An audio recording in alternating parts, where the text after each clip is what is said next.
अच्छा, आज हमको शुरू करना है लेजर्स। अगर हमको जनरल एंट्रीज आती है ना तो लेजर में कुछ भी नहीं है। बहुत आसान है। लेजर मेनली वही चीज है कि तुमको रूल्स डेबिट क्रेडिट के पता होने चाहिए, जनरल एंट्रीज आनी चाहिए। लेजर में कुछ भी नहीं है इतना। चलो मान लेते हैं एक जनरल एंट्री की हमने। स्टार्टेड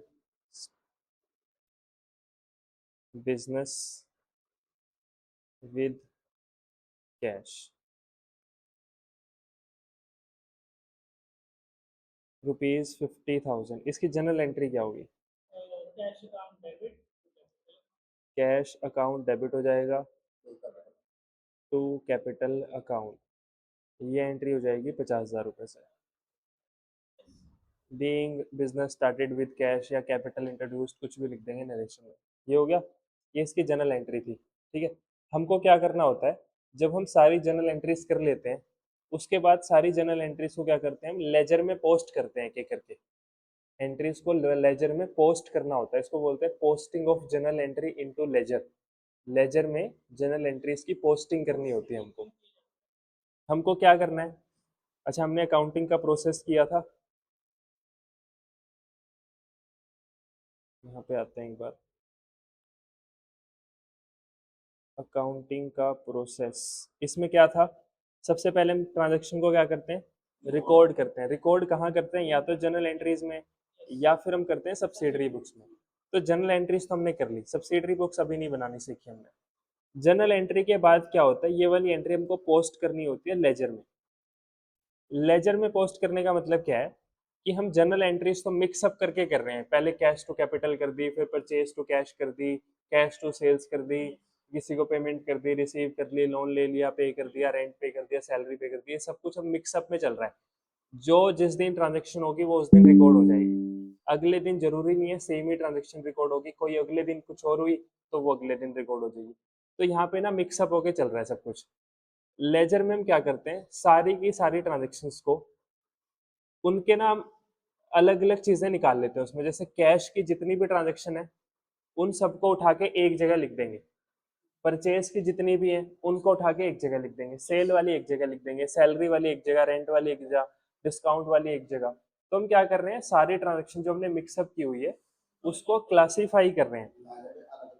क्लासीफाई करने का मतलब है सारी ट्रांजेक्शन को एक एक जगह पे लिखना। कैश वाली एक अपनी जगह पे होनी चाहिए, स्टॉक परचेज वाली अपनी जगह पे होनी चाहिए, सेल वाली अपनी जगह पे होनी चाहिए। तो इसके लिए हम क्या करते हैं, बहुत सारे अकाउंट्स बनाते हैं अलग अलग।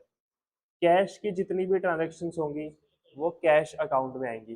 परचेज की जितनी भी ट्रांजेक्शन होगी परचेज, वो ट्रांजेक्शन आएंगी कहाँ से?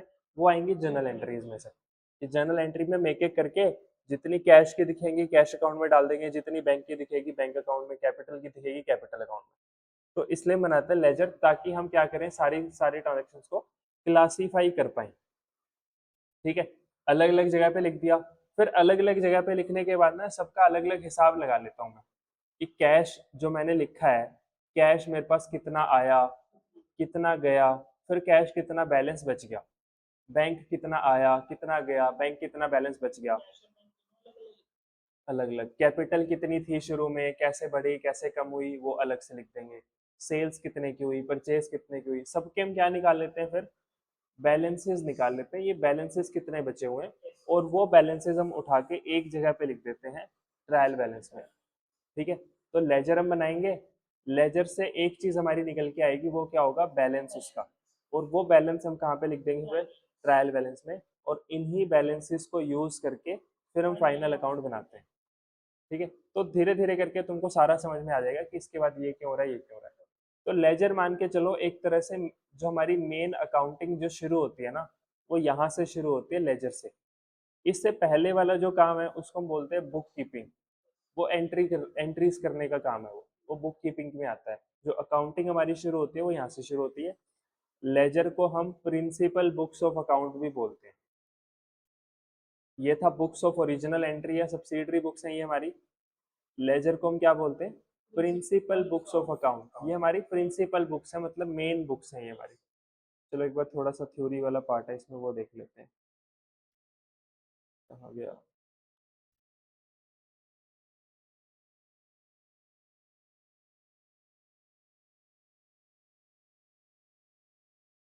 स्टार्टिंग में लिखा हुआ है बस थोड़ा सा ये।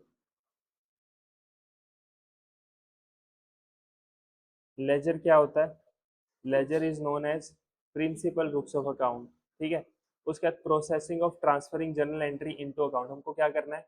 जर्नल एंट्रीज को ट्रांसफर करना है अकाउंट्स में। उसके बाद remaining are carry forward to next year, जो बैलेंस हमारा बचेगा। अच्छा इसको छोड़ते हैं, पहले ये वाला लिखते हैं। Difference between total of debit and credit is credit side found out is as the balance. तो हमको क्या निकालना होता है लेजर में? बैलेंस निकालना होता है। ये बोल रहा है कुछ बैलेंसेस हमको हम डाल देते हैं प्रॉफिट एंड लॉस अकाउंट में, और कुछ बैलेंसेस को हम कैरी फॉरवर्ड कर देते हैं अगले साल में। तो ऐसा कुछ करना होता है हमको। ठीक है, बाकी और कुछ नहीं। इंट्रोडक्शन क्या है कि after recording the original transactions in the journal, recorded entries are classified and grouped into by preparation of accounts. Classify करते हैं उनको, ग्रुप बना देते हैं उनका। कैश का एक ग्रुप बना दिया, बैंक का एक ग्रुप बना दिया, सारी कैश वैल्यूज वहां चलेगी। The book which contains all set of accounts personal real nominal is known as ledger. जिसके अंदर वो सारे अकाउंट्स आते हैं उनको मिला के क्या बोल देते हैं हम? Laser. It is known as principal books of account in which account wise balances of each account is determined। इसको हम क्या बोलते हैं? प्रिंसिपल बुक्स ऑफ अकाउंट बोलते हैं। ठीक है, बस इस पे बाद में आते हैं। अब यहाँ पे चलते हैं। तो हमने बोला कि जर्नल एंट्री हुई क्या? Cash account debit to capital account. Journal entry करनी तो आती है हमको। इसके बाद हमको क्या सीखना है? जर्नल एंट्री की पोस्टिंग सीखनी है कि ये एंट्री लेजर में कैसे पोस्ट होगी। ठीक है, तो बहुत सिंपल है। जो भी नाम एंट्री के अंदर हमारे आ रहे हैं, नाम कितने आ रहे हैं इसमें? तो दो अकाउंट बनेंगे। जितने नाम उतने अकाउंट। कैश का अलग बनेगा, कैपिटल का अलग बनेगा। जैसे कि सेकंड एंट्री है सैलरी पेड, तो एंट्री क्या होगी इसकी? हाँ हाँ, सैलरी खर्चा है इसलिए डेबिट हो जाएगा, salary account debit to cash account. ये हमने पे कर दिया 2000 2000। ठीक है, कितने अकाउंट बनेंगे? एक अकाउंट कैश का, एक अकाउंट कैपिटल का, एक अकाउंट सैलरी का, और कैश का अकाउंट हम पहले बना चुके हैं तो दोबारा से नहीं बने, उसी में लिख देंगे। क्वेश्चन के अंदर कैसा आएगा? या तो डायरेक्टली लेजर बनाओ या पहले जनरल एंट्रीज करो फिर लेजर, दोनों सीख लेंगे हम। डायरेक्ट लेजर बनाना भी आ जाएगा हमको। हाँ, पर जर्नल एंट्री तुमको आनी चाहिए। जर्नल एंट्री अगर आती है, रूल पता है तुमको, डेबिट तभी लेजर बन सकते हैं। वही लगेगा, सब कुछ वही लगेगा, कुछ नहीं। ये तो जब तक तुम्हारी अकाउंटिंग चलेगी यही लगेगा हमेशा। इसके अलावा तो वही सबसे मेन चीज तो रूल और डेबिट, रूल्स हैं डेबिट क्रेडिट के। और जर्नल एंट्री सबसे इंपॉर्टेंट है। अगर तुमको ये चीजें आती है ना तो अकाउंट्स में और कुछ बचता ही नहीं है। बहुत इजी इजी चीजें बचेंगी फिर तो तुमको ये उसके हिसाब से मैं यहाँ पे क्या करूँ, वो उसके हिसाब से अब यहाँ पे क्या करना है ये बचेगा। हाँ, वही लगता रहेगा। तो तुम्हारी पूरी अकाउंटिंग उसी से हो जाएगी, रूल से हो जाएगी, डेबिट और क्रेडिट क्रेडिट के रूल से। चलो, तो अब क्या बनाना है हमको? अकाउंट बनाने। कितने अकाउंट बनाने हैं? एक दो तीन अकाउंट बनाने हैं, तो तीनों बना लेते हैं। अच्छा, ऐसे जितनी बहुत सारी ट्रांजेक्शन होगी तो बहुत सारे अकाउंट्स बनेंगे, सबका अलग अलग बनेगा। पहला अकाउंट बनेगा कैश अकाउंट। जब भी हम किसी लेजर का फॉर्मेट बनाते हैं तो लेजर का फॉर्मेट कैसे बनता है? सबसे पहले हम लिखते हैं डेट, फिर लिखते हैं पर्टिकुलर्स, फिर एक छोटा सा कॉलम आता है जनरल फोलियो का, इसमें भी दिया हुआ है। एक कॉलम आता है छोटा सा जनरल फोलियो का, ये हमारे किसी काम का नहीं है, इसमें हम लिखते कुछ नहीं है। हाँ, जैसे लेजर फोलियो है। फिर एक कॉलम आता है अमाउंट का, फिर से डेट, फिर पर्टिकुलर्स, फिर से जनरल फोलियो, और फिर अमाउंट। बनाना ही नहीं हमको, वहां पे भी नहीं बनाना होता। Particulars, journal folio, amount, date, particulars, journal folio, amount. ठीक है, तो ये हमारा फॉर्मेट है एक लेजर का। तो सेम फॉर्मेट हमको कैपिटल अकाउंट का भी बनाना पड़ेगा और सेम फॉर्मेट हमको सैलरी अकाउंट का भी बनाना पड़ेगा। जितने भी अकाउंट होंगे जितने भी अकाउंट्स होंगे हमारे उसमें उतने फॉर्मेट हमको बनाने पड़ेंगे। अभी तो एक एक ट्रांजेक्शन ही है, छोटा नहीं पड़ेगा। तो ये हो गया हमारा कैपिटल अकाउंट, ये हो गया हमारा सैलरी अकाउंट। ठीक है, ये तीनों फॉर्मेट हमने बना लिए। अब क्या करना है, जर्नल एंट्रीज को इसमें पोस्ट करना है। तो पोस्ट कैसे करते हैं, बहुत आसान है पोस्ट करना। एंट्री क्या हो रही है, तो एक एक करके बात करेंगे। पहले बात करेंगे कैश की। कैश अकाउंट क्या हो रहा है, डेबिट। तो क्या करो, कैश अकाउंट के डेबिट में जाओ और वहां पे जाके लिख दो to capital account. Cash account क्या हो रहा है, डेबिट। तो कैश अकाउंट के डेबिट में जाओ और वहां पे जाके दूसरे का नाम लिख दो। दूसरे का नाम क्या है, दूसरे का नाम क्या है, जिस लेजर में हम जो चीज लिख रहे हैं उसमें उसका नाम कभी भी नहीं आएगा। अगर मैं कैश अकाउंट बना रहा हूँ तो कहीं पे भी कैश नहीं आएगा, दूसरे का नाम आएगा यहाँ पे। ठीक है, तो बस इतना ही है। कैश क्या हो रहा है, डेबिट। तो कैश अकाउंट के डेबिट में जाके लिखेंगे। जब भी डेबिट में कोई चीज लिखनी होती है तो वो शुरू होती है हमारी टू से, क्रेडिट में कोई चीज लिखनी होती है तो वो शुरू होती है बाय से। ये तो पता ही है पहले से हमको। टू नाम आएगा कैपिटल का, कैपिटल अकाउंट, और अमाउंट आएगी कैश वाली। दोनों अमाउंट सेम है, अलग भी हो सकती थी किसी एंट्री में, पर अमाउंट किसकी आएगी, जिसकी हम बात कर रहे हैं उसकी अमाउंट आएगी। अमाउंट उसी की आएगी, बस नाम दूसरे का आएगा। कितनी आएगी अमाउंट, हाँ हाँ उसमें काम आएगी ये चीज। ठीक है, तो कैपिटल अकाउंट 50,000, उस पता लग जाएगा, अभी इतना मुश्किल नहीं है। समझ आ गया ये। तो ये हम सिंपल एंट्री को पोस्ट करना सीख रहे हैं। फिर कंपाउंड एंट्री को कैसे पोस्ट करना है उसको भी सीख लेंगे। कंपाउंड एंट्री कौन सी होती है, जिसमें दो से ज्यादा चीजें आ रही होती है। ठीक है, तो ये हमने कैश की तो बात कर ली। दूसरी बात किसकी होगी अब, कैपिटल क्या हो रही है, कैपिटल के क्रेडिट में जाके नाम किसका आएगा, कैश का। तो बाय कैश अकाउंट, नाम आ जाएगा कैश का और अमाउंट आएगी कैपिटल की। समझ आ गया। तो ये एक एंट्री पोस्ट होगी हमारी, ये होगी हमारी। उसके बाद सैलरी, सैलरी क्या हो रही है, सैलरी के डेबिट में जाके क्या लिखेंगे, टू कैश अकाउंट, अमाउंट आ जाएगी सैलरी वाली। फिर कैश क्या हो रहा है, क्रेडिट। तो कैश अकाउंट के क्रेडिट में जाके लिखेंगे बाय सैलरी अकाउंट। बस ये हो गया पोस्टिंग, इतना ही है बस लेजर के अंदर, खत्म लेजर। बाकी तुमको एक चीज तो तुमको पहले से आती है, वो क्या है, इसको बैलेंस निकालना। बैलेंस कैसे निकालते हैं, जो साइड ज्यादा होती है, जो साइड ज्यादा होती है उसका टोटल दोनों साइड लिख देते हैं, 50,000 और 50,000। यहाँ पे आ जाएगा 48,000 बाय बैलेंस कैरेट डाउन। जरूरी नहीं है, ब्रोड डाउन का मतलब होता है ओपनिंग बैलेंस। जब हम इस खाते को अगले साल शुरू करेंगे तो वो ओपन होगा, तो ब्रोड डाउन। हाँ, तो जरूरी नहीं है कैरेट डाउन हमेशा इसी तरफ आएगा, इस तरफ भी आ सकता है वो। अगर क्रेडिट साइड ज्यादा होती, ये प्रॉफिट एंड लॉस नहीं है, यहाँ पे कुछ नहीं कर रहे हैं, इस तरफ की साइड ज्यादा होगी। हाँ ठीक है, और फिर ओपन होगा दूसरी साइड जाके, वहां पे आएगा ब्रोड डाउन। अगर इसको मेरे को ओपन करना है तो मैं यहाँ पे लिखूंगा टू बैलेंस ब्रोड डाउन 48,000। ये ओपन हो गया, नया साल शुरू हो गया। उसके बाद हम फिर से बनाना शुरू करते हैं। तो अभी बैलेंस करना हमको पूरी तरह से नहीं पता है, बैलेंस करने में एक चीज और होती है, इजी सी है वो चीज, वो बाद में देखेंगे। यहाँ तक समझ आ गया। और एंट्री लिखते हैं, तो इतना ही है, लेजर में यही होता है।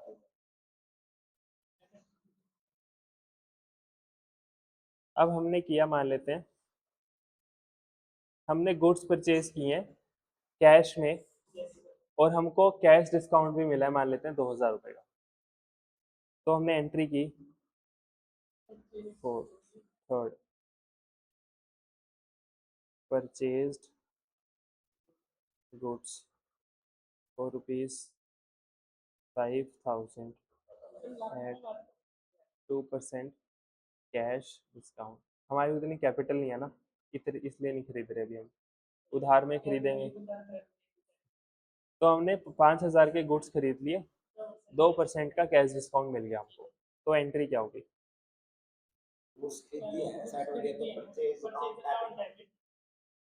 Purchase account debit. हाँ। हम्म। हाँ हाँ। टू, एक तो कैश चला गया हमारे पास से, cash account. To, discount received account. Purchase में आएगा पूरा 5,000, हमने कैश डिस्काउंट कितने का मिला होगा हमको? 2% का, जो कि हो जाएगा 100 रुपये, और यहाँ पे आ जाएगा 4900, ये एंट्री होगी। और इसकी एक नरेशन आएगी। इस एंट्री को पोस्ट करना है हमको लेजर में। तो परचेज अकाउंट क्या हमने बनाया हुआ है, वो बनाना पड़ेगा। कैश अकाउंट तो बनाया हुआ है, उसी में डाल देंगे। डिस्काउंट रिसीव्ड अकाउंट बनाना पड़ेगा, तो बना लेते हैं। हाँ, अलग अलग, जितने नाम उतने लेजर। तो ये अकाउंट हो गया डिस्काउंट रिसीव अकाउंट, और ये अकाउंट हो गया हमारा परचेज अकाउंट। तो एक एक करके बात तीनों की करनी है हमको। सबसे पहले बात करेंगे परचेज की। परचेज क्या हो रहा है? परचेज के डेबिट में जाके नाम हम लिखते हैं दूसरे का, तो दूसरे तो दो है यहाँ पे, नाम आएगा दोनों का, कैश का भी आएगा, डिस्काउंट भी आएगा। इसका मतलब है परचेज जो डेबिट हो रहा है वो किसकी वजह से डेबिट हो रहा है? कैश और डिस्काउंट रिसीव्ड की वजह से डेबिट हो रहा है। तो परचेज अकाउंट के डेबिट में जाके नाम दोनों का लिखना है हमको। तो नाम आएगा, अभी बताता हूँ, to cash account, to discount received account, ये हो गया। फिर अमाउंट किसकी आएगी? अमाउंट तो परचेज की आनी चाहिए, पर परचेज की अमाउंट इकट्ठी नहीं लिखेंगे हम, कैश वाली उसमें कैश में लिख देंगे, डिस्काउंट वाली डिस्काउंट में लिख देंगे। अमाउंट तो किसकी है? टोटल 5,000 आना चाहिए ना, हम 5,000 एक बार में थोड़ी 5,000 लिख सकते हैं। 4900 यहाँ पे आ जाएगा, 100 रुपये यहाँ पे आ जाएगा। एक बार और देख लो आराम से। परचेज क्या हो रहा था? डेबिट, तो हम परचेज के डेबिट में गए, नाम आता है ऑपोजिट साइड वालों का, मतलब डेबिट में अगर कोई चीज लिख रहे हैं तो नाम क्रेडिट वालों का आएगा। तो क्रेडिट में जितनी भी चीजें हैं उन सबका नाम आ जाएगा। क्रेडिट में कितनी चीजें हैं यहाँ पे? दो। हाँ, उनका सब, हाँ चाहे 10 हो, सबका नाम आएगा। ठीक है। हाँ, और उन सबकी अमाउंट अलग अलग करके, पर टोटल इतना ही आना चाहिए, 5,000 ही आना चाहिए टोटल तो। ठीक है, समझ आ गए? तो परचेज अकाउंट के डेबिट में जाके नाम हमने दूसरों का लिख दिया, कैश और डिस्काउंट रिसीव, यहाँ पे कैश की अमाउंट लिख दी, डिस्काउंट की, जिससे टोटल अमाउंट यही बन रही है हमारी 5,000। ये एंट्री होगी हमारी परचेज की। फिर दूसरे पे आते हैं। दूसरा कैश, कैश क्या हो रहा है? क्रेडिट, तो क्रेडिट में नाम किसका आएगा? परचेज का। डेबिट वाले का नाम आएगा, तो कैश के क्रेडिट में जाके लिख देते हैं बाय परचेज। अच्छा, यहाँ पे डिस्काउंट तो नहीं आएगा, क्योंकि डिस्काउंट तो क्रेडिट ही हो रहा था।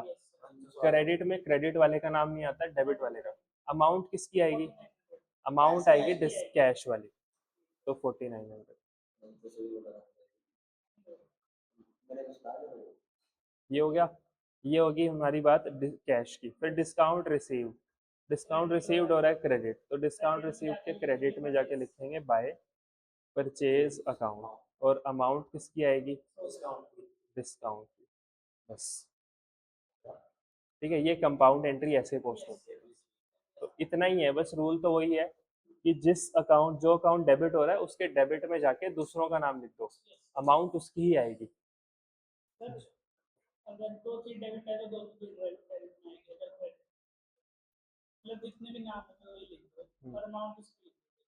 अब जैसे मान लेते हैं हमने किया सोल्ड, तुम करो ये एंट्री, बनाओ laser. sold goods for rupees 6,000 at 2% cash discount to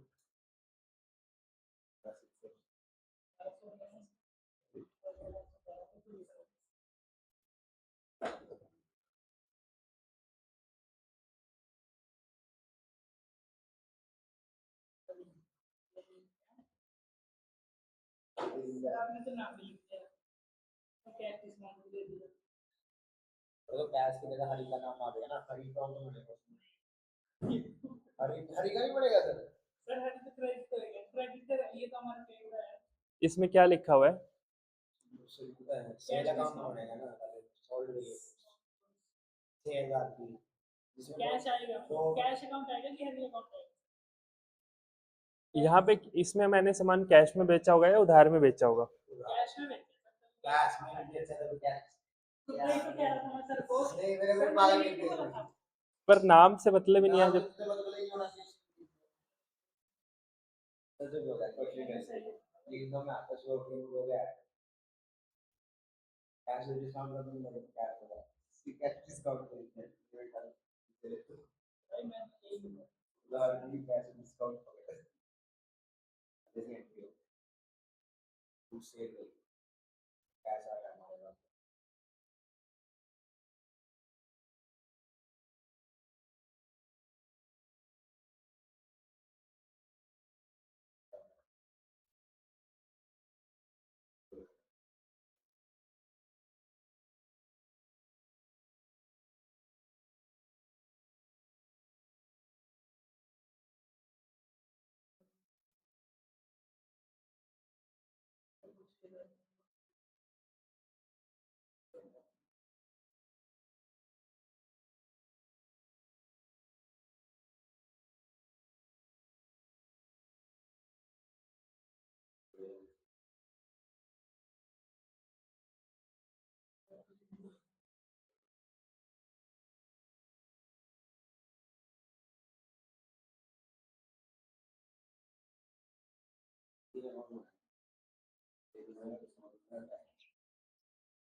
तो इसकी एंट्री क्या होगी?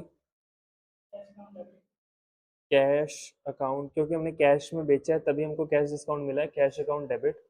उसके बाद डिस्काउंट हमने दिया है तो discount allowed, discount allowed account debit to, to क्या आएगा? Sales account. सेल में आएगा पूरा 6,000, कैश मिलेगा हमको थोड़ा सा कम 5,880, और डिस्काउंट हमने दिया होगा 120 रुपये का। ये हो गया। उसके बाद कौन कौन से लेजर बनेंगे इसमें? कैश का बनाया हुआ है, डिस्काउंट अलाउड का बनेगा और सेल्स का बनेगा। तो हम बना लेते हैं, ये मान लेते हैं डिस्काउंट, चलो बना ही लेते हैं।